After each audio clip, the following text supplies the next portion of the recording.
We're in the middle of nowhere, and we're in Andrew Salter's wonderful garden. Before I bought it, I went and met my neighbours who owned the land at the time and asked them, could I take charge and could I turn it, even though I didn't own it, could I turn it into a wildflower meadow? That was my hope and my intention. Yes. So I had this vision of this very elemental scene. It's a very simple, humble dwelling place. There wasn't a deck then, but I could picture a deck around it, a very, very densely planted garden, and then a wildflower meadow. That itself then surrounded by the downs, the rivers over here. Yes. And there was just such simplicity to that image. Idea. What I was challenged with from the very beginning was how to achieve a garden that works from two sides.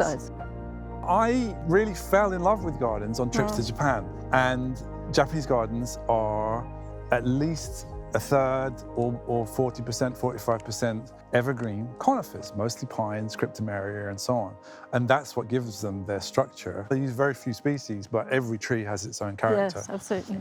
The conifers give the garden, as you said, they give it its structure. I wasn't doing it to be a rule breaker. I wasn't doing it to be odd or to be provocative. It seemed the most obvious choice to make.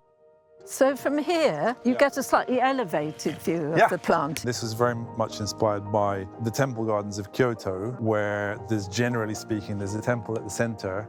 There's a covered veranda, essentially, and then the garden surrounds that. And I really enjoyed this process there of walking around on an elevated walkway, which somewhat removes you from the garden and gives you a different perspective of it.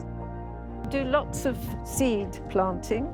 I do, I enjoy it. There's something quite magical about seeing seeds germinate and pricking them out and growing them on.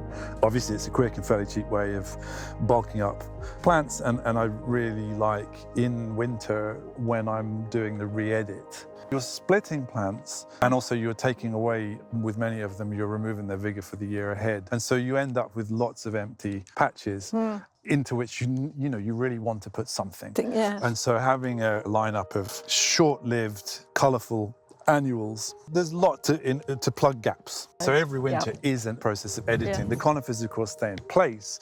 The shrubs stay in place. Everything else, leucanthemella, asters, erigeron, grasses, the herbaceous material, I'm perpetually lifting, splitting, spreading. There's really no better place to be mentally for me than to be in service to the garden, simply part of it.